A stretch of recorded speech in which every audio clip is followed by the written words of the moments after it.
la TVT au cœur de l'information.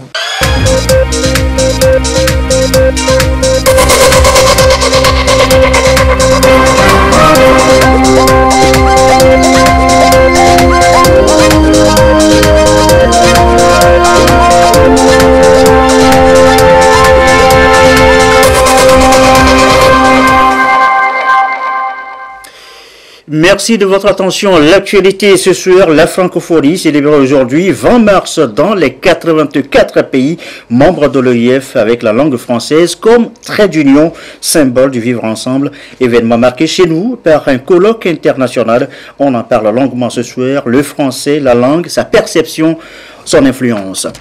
Le HCROM lance la deuxième étape du processus d'indemnisation des victimes de violences politiques de 2005.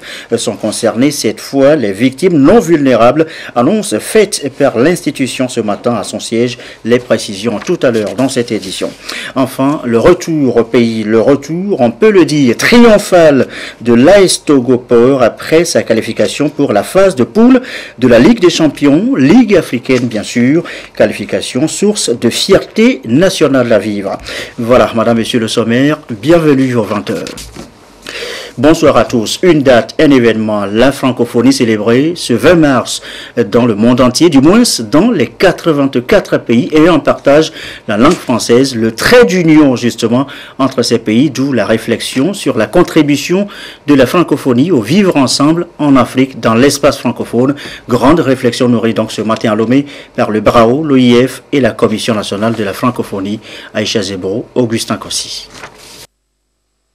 La radicalisation de plus en plus croissante des jeunes et surtout la récurrence des attaques terroristes dans l'espace francophone amène la francophonie à s'engager autrement à travers des actions concrètes. Appeler les jeunes à se mobiliser au profit de la diversité culturelle, la paix et du vivre ensemble. À Lomé, ils sont là pour se prêter à un exercice, exprimer leur fierté d'avoir en commun un seul et même outil de communication, le français.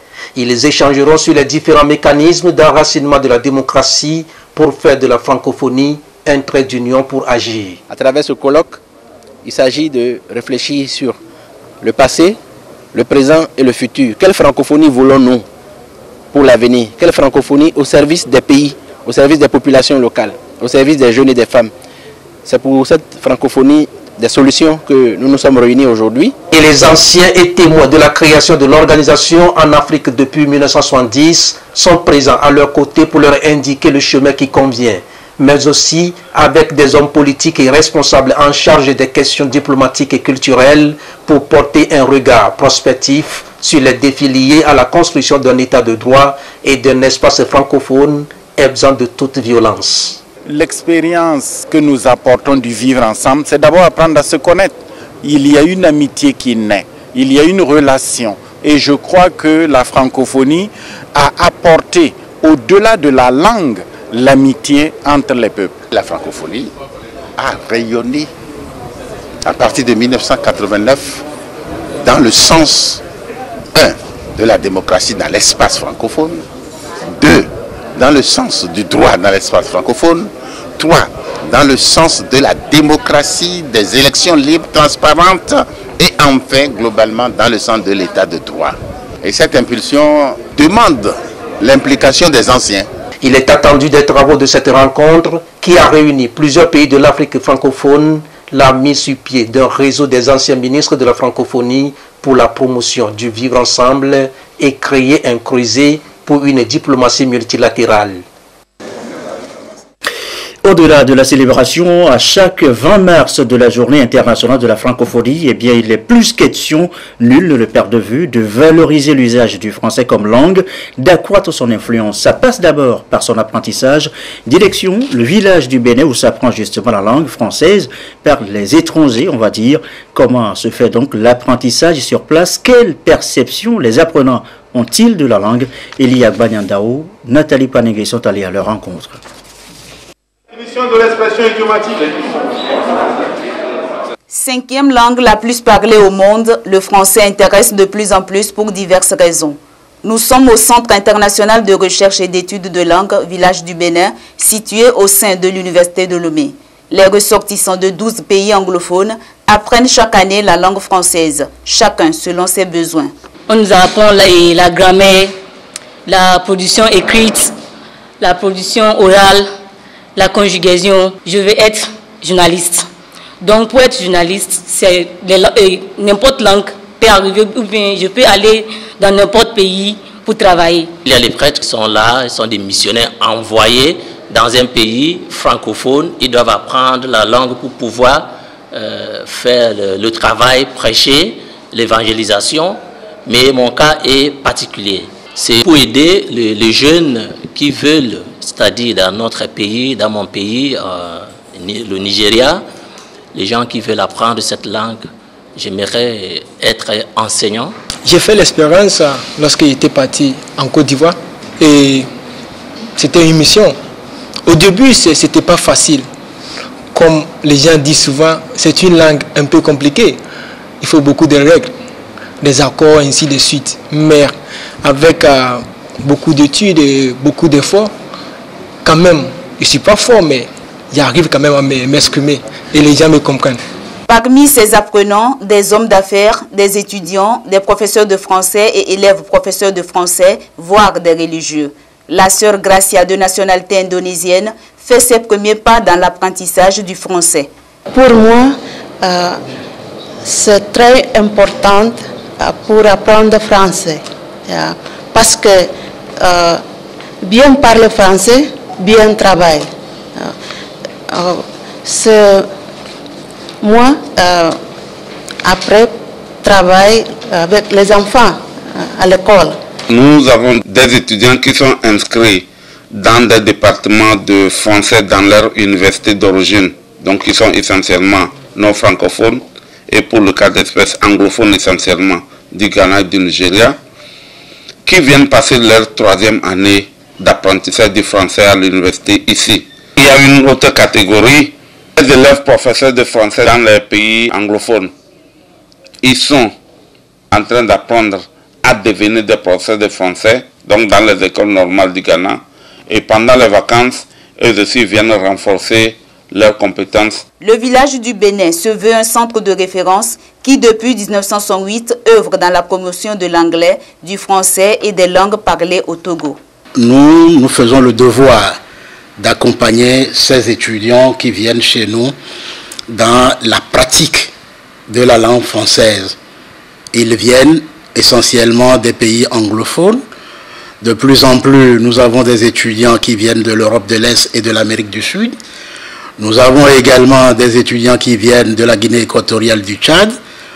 Au BAMO, globalement, nous recevons 12 nationalités par an qui viennent ici apprendre la langue. Donc, il s'agit pour nous d'assurer le rayonnement de cette langue. C'est donc une mission qui rime avec le thème « La langue française, notre trait d'union pour agir », retenu pour marquer ce 20 mars, la journée de la francophonie. Et mis à part aujourd'hui la langue française que nous avons en partage, qu'est-ce que la francophonie apporte à vous et moi, aux citoyens lambda, à nos États, pas français mais francophones? Christine Pétikialoudé s'est intéressée précisément au Togo, notre pays. Voici son document.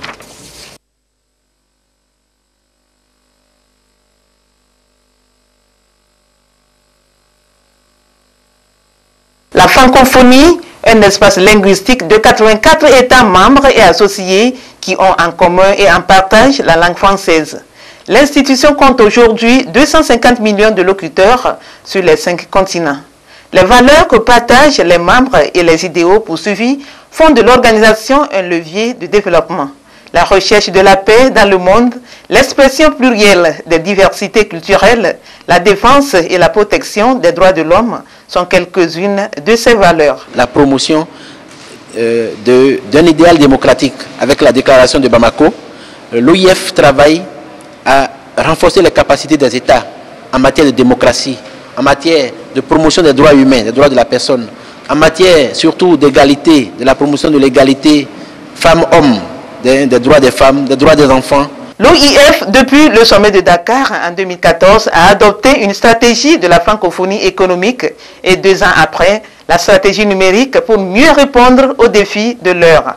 Le Togo particulièrement bénéficie de tous ces programmes. Nous avons une francophonie de plus en plus proche des populations, une francophonie de plus en plus proche des jeunes et des femmes à travers le programme de promotion de l'entrepreneuriat pour ces cibles. Mais nous avons aussi des programmes pour les communes du Togo, les communes des pays en matière de développement durable. Nous avons une jeune compatriote togolaise, Mme Assogba, qui est lauréate, une des premières lauréates du prix du jeune entrepreneur francophone qui a été décerné au mois de novembre dernier. Il y a vraiment une jeunesse togolaise dynamique que nous essayons de mettre en valeur, en lumière. Il y a une jeunesse togolaise qui porte l'avenir de ce pays à travers l'entrepreneuriat. C'est pourquoi, au sein du bureau régional, nous avons ouvert un incubateur qui accompagne les jeunes Togolais, en particulier de la sous-région en général, pour développer leurs projets, leurs idées, leurs entreprises. Les autorités de ce pays aussi y travaillent parce que c'est quelque part la jeunesse qui porte le présent et l'avenir de nos pays. Il y a vraiment sur le site de l'AUF et au site du campus numérique francophone à Lomé beaucoup d'informations dont les jeunes Togolais peuvent bénéficier. L'OIF est né en mars 1970 à Niamey, au Niger, sous la forme d'une agence de coopération culturelle et technique devenue agence intergouvernementale de la francophonie et quelques années après, l'Organisation internationale de la francophonie. La suite est cette séance spéciale d'hommage à feu député Kosigan Kodjo Maolik Plémidi, décédé le 28 février au CHU Sylvanus Olympio de Lomé. Cérémonie qui aura lieu le vendredi 23 mars 2018 à 8h dans la salle des plénières au Palais des Congrès, siège de l'Assemblée nationale. C'est ce qu'indique ce communiqué du président de l'Assemblée nationale qui invite donc les députés à cette séance spéciale d'hommage. Notre deuxième titre ce soir, le HCROM et le processus d'indemnisation. Fini la première étape de réparation des victimes vulnérables. L'institution entame ce mardi la deuxième étape d'indemnisation. Elle concerne cette fois toutes les victimes non vulnérables sur toute l'étendue du territoire. Les préfectures de Golfe, d'Aguenivé, de Kévé et du Grand Lomé seront les premiers servis. Serge Tastom, Pierre Sosoupo. À l'intérieur de cette enveloppe, un chèque de banque dûment établi à l'ordre de cette victime conformément aux recommandations de la CVJR, Commission Vérité, Justice et Réconciliation.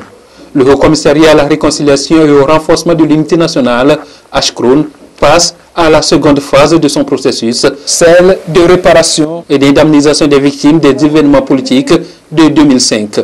Cette étape est consacrée aux victimes non vulnérables du Grand Lomé, des préfectures de Golfe, d'Aguenivé et de Kévé. C'est uniquement la phase des indemnisations qui est placée sous le signe de l'étape 2. Étape 2 de 2005, qui est de servir aux victimes non vulnérables et leur indemnisation. Il vous souvient également que l'allocation première de l'État qui était de 2 milliards.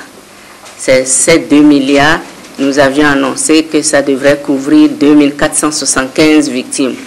Si vous prenez ces victimes, moins à peu près 150 personnes qui sont recensées comme vulnérables, donc actuellement nous restons à servir plus de 2200 chèques à des victimes. Il convient de noter que nous avons ces victimes se trouvant sur toute l'étendue du territoire et n'étant pas vulnérables, ne nécessitant pas de prise en charge médicale. Donc c'est le HCRON qui va organiser des équipes à travers tout le pays. Quand nous prenons un montant, nous voulons que toutes les victimes sur toute l'étendue du territoire soient concernées. Sinon on pouvait réunir toutes les victimes d'une seule région, que ça irait vite. Mais il ne faut pas que de l'intérieur du pays, on apprenne qu'on est en train de servir les indemnisations et puis on sert seulement ceux de Lomé, on sert seulement ceux d'Atapamé. Vous savez, il y a eu des victimes sur toute l'étendue du territoire. Il faut pouvoir les couvrir. La présente phase va couvrir toutes les régions du Togo, notamment les 8 points focaux définis par le HCRON. Plus de 2000 chèques vont être servis au cours de cette phase. Les services de prise en charge médicale et psychologique sont en place pour écouter et donner d'utiles conseils aux victimes. En 4 jours, 144 ayants droit de Lomé et de ses environs passeront devant les différents services du Haut Commissariat pour rentrer dans leurs droits. Vous êtes à Kara, dans la région, jeunes ou femmes, envie de créer votre entreprise, tenter d'entreprendre par exemple, eh bien, l'ARMP, l'autorité de régulation des marchés publics, ouvre une session de formation sur place. Tout sera dit sur les 20% de parts de marché public annoncés par le chef de l'État. Les précisions de Nestor Moujou. 20% au moins des marchés publics sont désormais consacrés aux jeunes et femmes entrepreneurs. Une décision du président de la République prise lors de son message à la nation du 3 janvier dernier. L'autorité de régulation des marchés publics déblaye le terrain pour la mise en œuvre effective de cette mesure. La RMP organise une série de formations dans ce sens. Les jeunes et femmes entrepreneurs de la partie septentrionale du pays sont à Kara pour un renforcement des capacités. Il s'agira de renforcer les capacités de ces jeunes dans les différents modules qui ont été préparés spécialement à leur intention, de façon qu'ils puissent tirer meilleur profit des marchés qui leur sont réservés. Et ces formations sont organisées en collaboration avec la Direction nationale du contrôle des marchés publics et le Fonds d'appui aux initiatives économiques des jeunes. La participation aux appels d'offres obéit aux règles et procédures spécifiques en matière de passation des marchés. L'autorité de régulation des marchés publics facilite la compréhension de ces exigences aux jeunes et femmes entrepreneurs. Un exercice qui vient compléter d'autres. Une cellule de travail de haut niveau a été mise en place à la présidence de la République pour travailler à définir le profil du jeune, mais aussi la typologie des marchés auxquels le jeune peut souscrire et les moyens à mettre en œuvre pour lui faciliter l'accès à ces marchés-là. Un guichet unique a été conçu et mis en œuvre pour permettre aux jeunes de pouvoir, dans un même lieu, obtenir tous les documents nécessaires dans la chaîne de soumission au marché public. Les participants à cette session de formation sont issus de la zone 3, qui va de Saint-Cassé à Saute-Bois. Les cibles de la zone 2, c'est-à-dire de Blita à Tchévier, auront leur session à Atapamé dans les prochains jours. Celles de la zone 1, qui couvre Lomé et ses environs, ont été formées entre fin février et début mars. De nouveaux matériels pour les laboratoires de l'École supérieure d'agronomie de l'Université de Lomé, 2 lots de matériel, dont de l'Agence internationale de l'énergie atomique. Le matériel a été réceptionné ce matin. Voyons cela avec Samuel Degbe et Chassim Nabaga. Ce matériel sert à l'insémination artificielle des bovins et à l'analyse de la composition chimique et de la valeur nutritionnelle des aliments. Évalué à 57 millions de francs CFA, c'est la première partie d'un financement de plus de 227 millions de francs CFA que l'Agence internationale de l'énergie atomique AIEA s'engage à mettre à la disposition du gouvernement dans sa volonté de réduire de façon drastique la dépendance du Togo en produits laitiers et carnés. Avec le matériel qu'on a reçu, on va donc diffuser les semences des animaux les plus performants en termes de production de lait et en termes de production de viande. Puisque ce n'est pas un seul taureau qu'on aura, c'est plusieurs taureaux. Et donc en fonction de ce que l'éleveur voudra faire comme production dans son élevage, on va donc diffuser ce sang-là dans cet élevage. La deuxième chose, c'est que quand on aura fait ça, on va suivre donc ces élevages-là en termes de conduite, en termes de gestion technique, en termes d'alimentation et en termes d'hygiène. Ce qui nous permettra d'avoir, pour ce qui est de la production laitière, de meilleure production, mais aussi de bonne qualité. Bon, pour ce qui est de la viande, effectivement, c'est les mêmes conditions et on aura des animaux plus performants et donc qui vont donner plus de viande. Une partie de ce matériel est destinée au centre de recherche et d'élevage d'Avitonou dans la préfecture d'Agou et de Chichao dans la préfecture de la Koza. Des fermes environnantes identifiées pourront également bénéficier de ce matériel, a indiqué Mme Bali Neme, secrétaire générale, représentant le ministre de l'Agriculture et de l'Élevage. L'autre lot d'équipements reçus par les laboratoires de l'École supérieure d'agronomie de l'Université de Lomé est constitué de cette unité de production de poudre de graines de Nîmes et ce chromatographe couplé à la spectrométrie de masse. Il s'agit de matériel destiné à la production de biopesticides qui protègent l'environnement et la santé et le contrôle des pesticides qui entrent sur le territoire national. Tout ce qui arrive comme pesticides de toutes les façons dans le pays, on peut les analyser. Ce laboratoire-là, ce qui est équipement permet de savoir et de voir effectivement si ce qui est distribué équivaut au produit pour lequel l'homologation a été donnée. En plus de ça, les pesticides biologiques que nous pouvons avoir peuvent être aussi analysés pour voir aussi ce que ça contient et leur innocuité par rapport à la santé humaine et à l'environnement. D'accord? Donc le Nîmes, c'est un des produits qui est utilisé depuis longtemps, mais seulement pour pouvoir travailler ça jusqu'à arriver au produit utilisable directement, il y a un processus relativement long que les utilisateurs ne sont pas prêts à enclencher automatiquement. Donc avec le matériel que nous avons, nous pouvons mettre à leur disposition les produits, je dirais, finis, qui peuvent être directement utilisés. Estimé à 90 millions de francs CFA, ce matériel est un appui de l'ONUDI, Organisation des Nations Unies pour le développement industriel, qui soutient le Togo dans l'exécution du programme de renforcement des capacités et d'assistance technique pour la mise en œuvre de la Convention de Stockholm sur les polluants organiques persistants.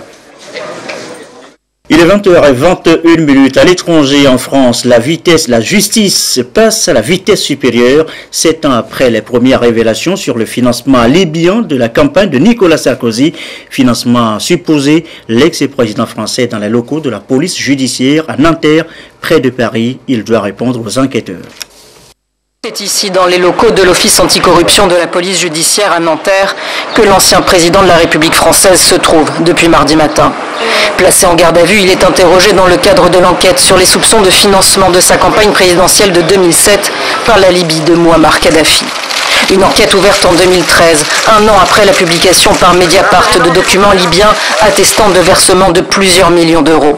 Pour le site d'information, la convocation de Nicolas Sarkozy signifie que les enquêteurs ont rassemblé suffisamment de preuves. Nous savons que les enquêteurs français se sont rapprochés du bureau des investigations du procureur de Tripoli et qu'il y a eu une collaboration. Il y a toujours en Libye de hauts dignitaires que nous fréquentions. Ces gens-là ont beaucoup de choses à dire. Comme Ziad Takieddine par exemple, un homme d'affaires franco-libanais. En 2016, il affirme avoir transporté 5 millions d'euros en liquide de Tripoli à Paris pour financer, dit-il, la course à l'Élysée de Nicolas Sarkozy.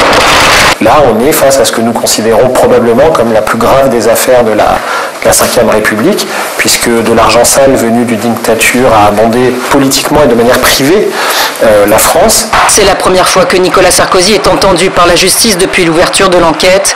Il a toujours nié catégoriquement ces accusations. Sa garde à vue peut durer jusqu'à 48 heures. Les juges décideront ensuite de la mise en examen de l'ancien chef de l'État ou de son placement sous le statut de témoin assisté. Vive la République! Et depuis cette garde à vue, eh bien, les soutiens de Nicolas Sarkozy se manifestent. Aucune déclaration cependant de l'Élysée pour l'instant. La politique encore, mais chez nous maintenant, unir le parti présidentiel poursuit l'installation de ses comités locaux dans les différentes préfectures. À suivre ce soir les étapes de Tchaoudjo, Tchamba, Mo, Blita et Sotoubois. Le récit de Lamarck Bojona.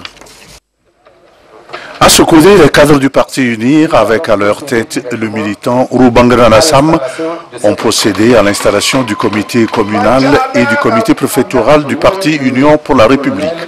Les deux comités sont composés chacun de 9 membres et sont dirigés respectivement par les secrétaires Soroji Sissé et El Hadj Tchagao Saïd pour un mandat de 3 ans. Union pour la République, UNIR, s'est tenu les 28 et 29 octobre 2017, le congrès du dit parti à Tchévier. À l'issue des travaux de ce congrès, d'importantes décisions ont été prises, notamment celles relatives à la création des comités de base, des comités cantonaux, des comités communaux et des comités préfectoraux. C'est ainsi qu'au niveau de chaque préfecture, sous la houlette des vice-présidents régionaux, ces comités ont été mis en place dans le cadre du renforcement de nos actions politiques sur le terrain. Au niveau de la préfecture de Tchaoudjo, des militantes et militants ont été cooptés pour animer ces comités. La cérémonie d'aujourd'hui consacre l'installation de ces membres. Tour à tour, les cadres du parti UNIR ont expliqué aux deux bureaux le rôle qui leur a été confié et leur demandé de s'investir.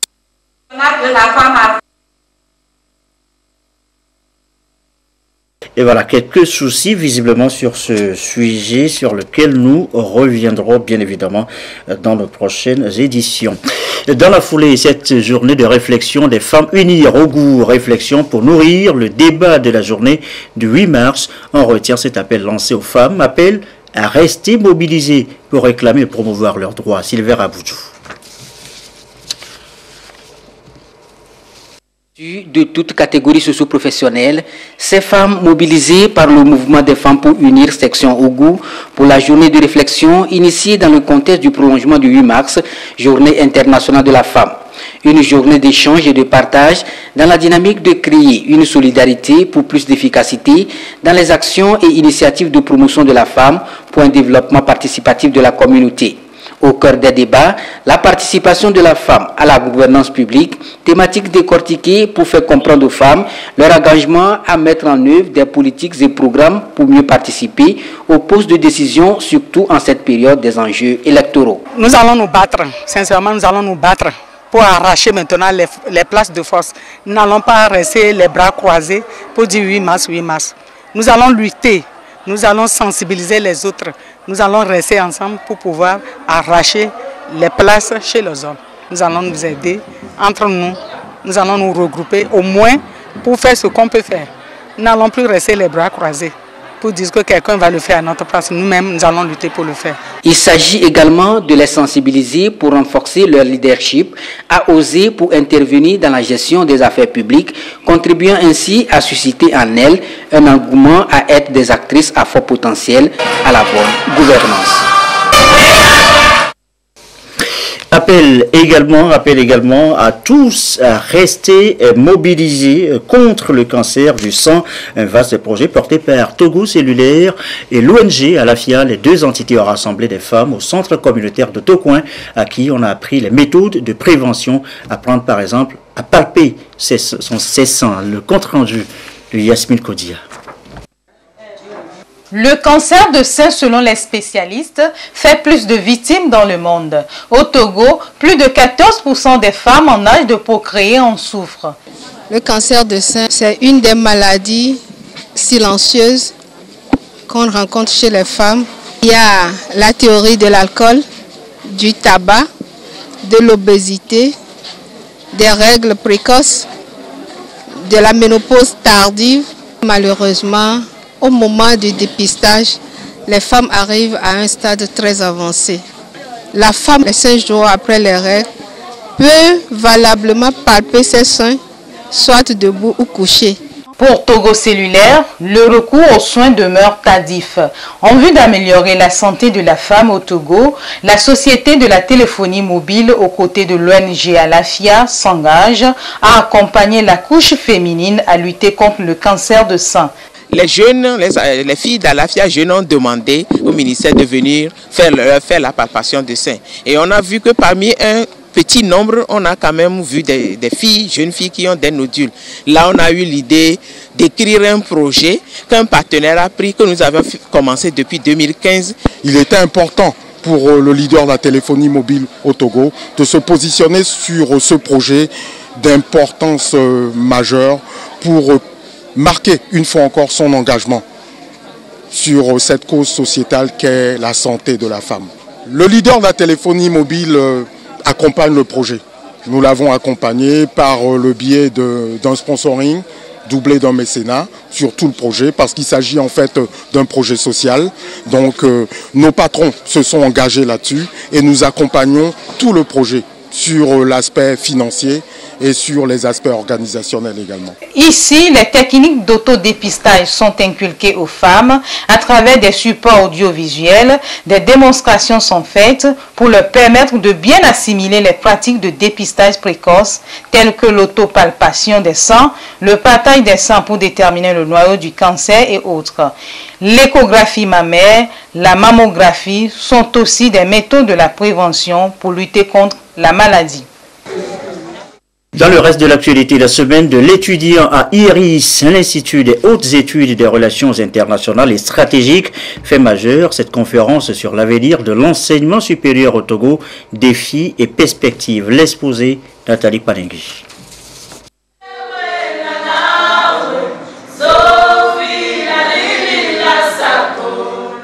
C'est parti pour l'édition 2018 de la semaine de l'étudiant à l'Institut des hautes études des relations internationales et stratégiques IRIS. Première activité, une conférence sur l'avenir de l'enseignement supérieur au Togo, défis et perspectives. Parmi ces défis, on peut relever les problèmes de massification avec des effectifs de plus en plus importants. On peut relever les problèmes se rapportant à l'adéquation aussi entre le besoin du marché et les formations qui sont dispensées dans les différents établissements et la gestion ou l'assistance dont a besoin le secteur privé de l'enseignement supérieur. Ces journées portes ouvertes sont aussi un rendez-vous culturel, une opportunité pour l'apprenant de montrer son savoir-faire à travers des activités sportives, récréatives et professionnelles.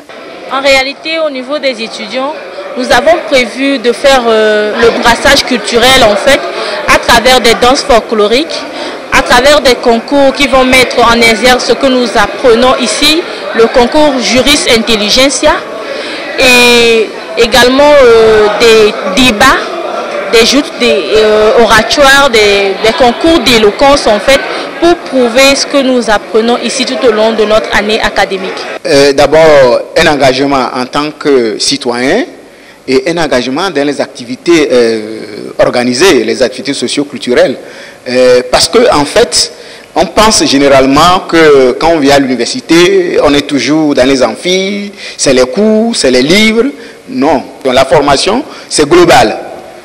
Activités de cours, activités dans les amphis, mais activités socio-culturelles aussi. C'est ça qui forme l'homme dans sa totalité. Plusieurs écoles supérieures sœurs seront de la partie le mercredi prochain consacrées journée culturelle pour des échanges culturels, des expositions culinaires et bien d'autres jeux. La semaine de l'étudiant prend fin vendredi. Du cinéma à présent et ce premier festival africain de films des femmes cinéastes, événement 7e heure à Lomé lancé hier lundi. Au menu, les techniques de tournage, de réalisation, de production de films. Les précisions de Ulrich Chamega, Viviane Sougy avec Nathalie Panengue. L'industrie cinématographique du Togo veut davantage impliquer les femmes dans la production des films. C'est à travers le Festival africain des films des femmes cinéastes. Une rencontre consacrée à l'émergence des femmes togolaises sur la scène du cinéma. Il y a une disparité constatée dans le monde cinématographique. On trouve plus les femmes devant la caméra que derrière la caméra. Alors nous avons jugé utile de pouvoir équilibrer les choses. Parce que partout, aujourd'hui, on parle du monde 50-50, mais sur le plan cinématographique, ça traîne encore. Les femmes ont beaucoup d'initiatives, elles ont l'inventivité, elles ont la créativité. Voilà pourquoi on s'est dit qu'il faut mettre en place ce festival à 100% féminin. Nous avons fait des formations d'abord sur les ODD. Nous avons essayé de toucher le problème de cybercriminalité.